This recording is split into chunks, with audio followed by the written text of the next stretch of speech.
Oh, welcome back, gentlemen. I'm Babyface B. Today, we're gonna ramble a little bit. So if you don't want to see rambling and you're just here for shooting, somebody in the comments, I guarantee, will leave a timestamp to where I shoot. Go find that comment. I'll pin it. Now, maybe I won't pin it because I like pinning stuff that you can buy from me to make money. We'll see. Somebody will have a comment. Somebody will leave something where you can see where I'm shooting. So we're gonna ramble a little bit about my URG-I build. So this is not a URG-I upper. This is one that I put together myself. You guys know I'm fond of building, and that does include ARs. I started piecing together. I won't say building because it's kind of just Legos, but I did start by putting together ARs. That kind of got me into the mood for building, and then I moved into other things. But URG-I, you're here for the URG-I. And I'll do a flyover showing you what this gun looks like. From front to back, let's start at the front, I guess. We are running a SilenceCo Omega 30, or 300, whatever they're calling it. It's a 30 cal can with a 5.56 in cap. Most important crowning jewel of the build is the Mark 16 handguard. This is a Mark 16, this is not a URG-I. The URG-I, I believe, has a NSN stamping here on the side, or laser engraving on the side. Mine doesn't have this. This is a commercial commercial Mark 16. Still really cool though. Heavy design. And I know hashtag bendgate is a thing. I don't know if Bill Geisley ever got back to everybody about why they're bending, but I currently don't run night vision. I don't have a maul. I'm not too worried about it. So I picked it up because I had some specifications, and I'll talk about what I was looking for specifically in a handguard later on. We'll get to it. We have some rail panels. These are the Magpul rail panels. These are actually knockoffs. If you want some of these, they're Chi-Com knockoffs. Probably cheaper than Magpul, and honestly just as good. I'll put a link down below to an Amazon page where you can get these. They're really good.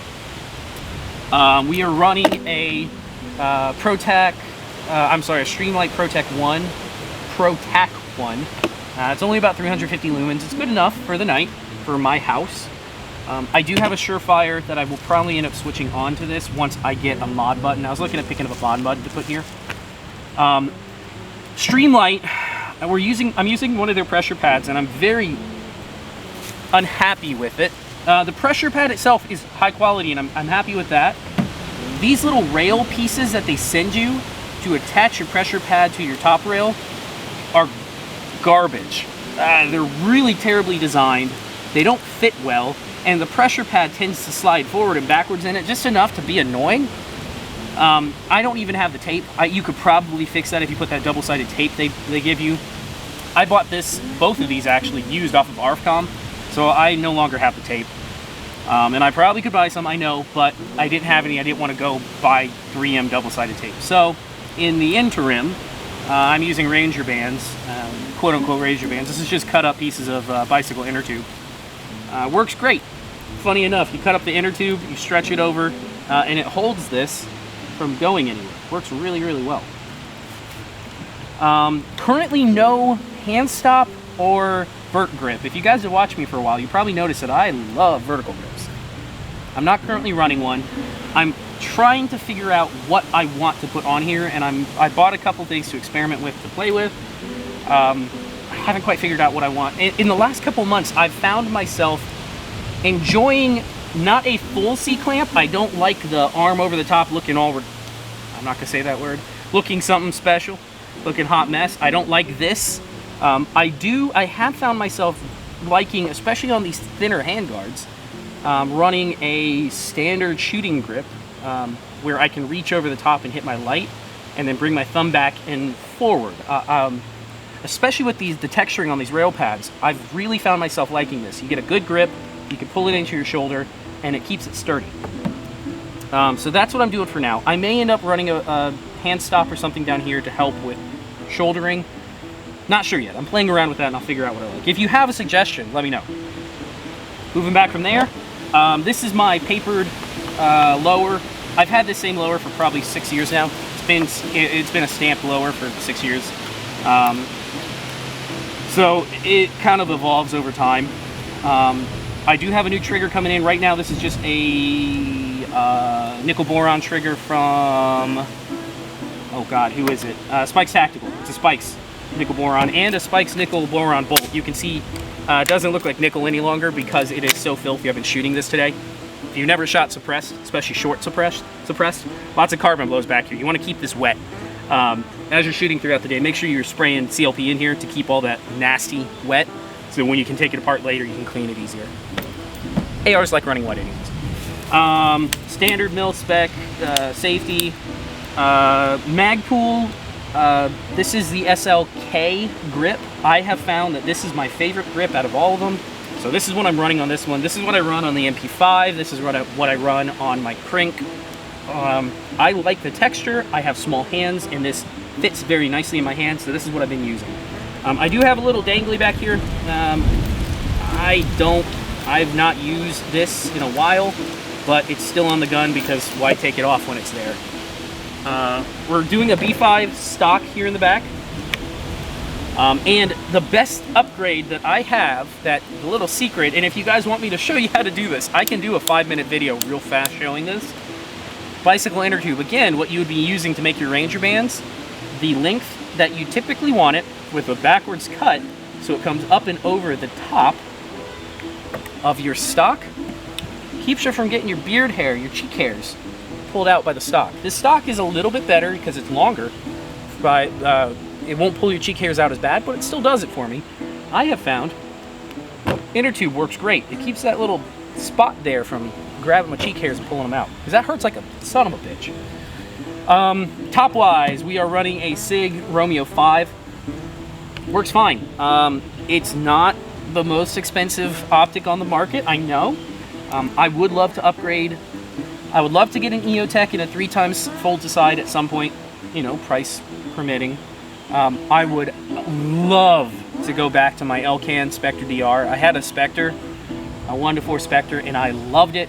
I ended up having to sell it when Marley went to nursing school. We needed some money for stuff, so that stuff's got to go. I really, really, really want to get another one back in. I sold it when the prices were low, prices are back up. I haven't been able to bring myself to spending 1,800 bucks on an optic. So if anybody out there has one you want to sell at a decent price, let me know, because I want one back so bad. I love that optic. That's pretty much the build. That's the URG-I. My URG-I. Oh, and the barrel underneath is a BCM 11.5-inch barrel. Works great. I do trust BCM stuff quite heavily. The BCM barrel works great. When this one dies, I may go to a Daniel Defense. I may get another BCM. The URG-I is using Daniel Defense chrome lined. I think they're chrome lined, and I think they're phosphate. I don't know how that outside's done.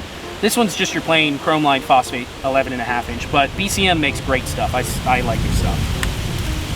So there is my setup. I do have a sling over here off camera, or now on camera. Just a Magpul sling for playing with, and then I have some mags with some ammo. So you guys have put up for 10 minutes of lollygagging. Let's go ahead and put some ears and eyes on and try it out a little bit. Give you what I think of this gun. Grab a magazine out of the pouch.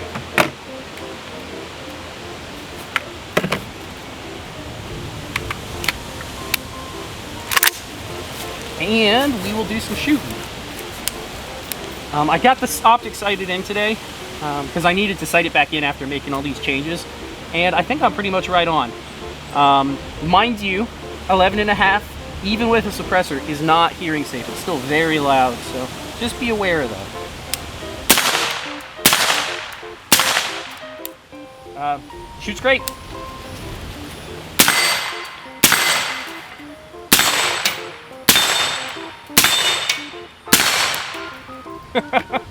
Barrel gets hot, suppressor gets real hot, but the weight is not really a problem. It's very well balanced here, right at the front of the rail. That's why I run my optic right down the center. Right here balances out very nicely. If you needed to, you could add a little bit of weight back here if it starts, like, eventually I do want to get night vision, and I would love to get a PEC 15. When I get to that point, I'll probably end up stowing some batteries back here just to kind of offset the front heaviness of it. And, you know, you never know when your batteries are going to die anyway, so you might as well put some CR123s in the back. But this thing shoots great. Let me put the sling on, take you guys up, and do a little standing shooting. I'll be right back. All right, let's see what we got here. 30 rounds. I know I'm splurging on you guys.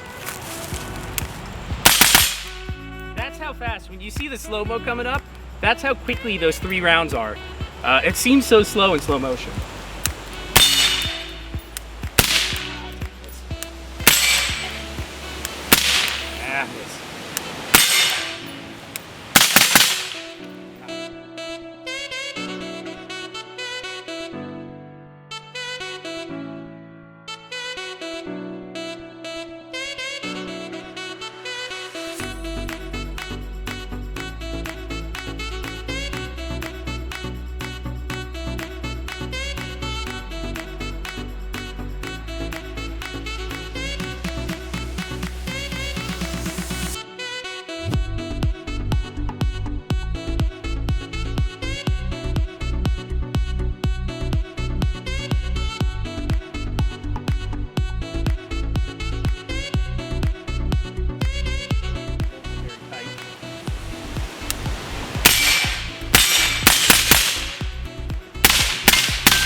There we go.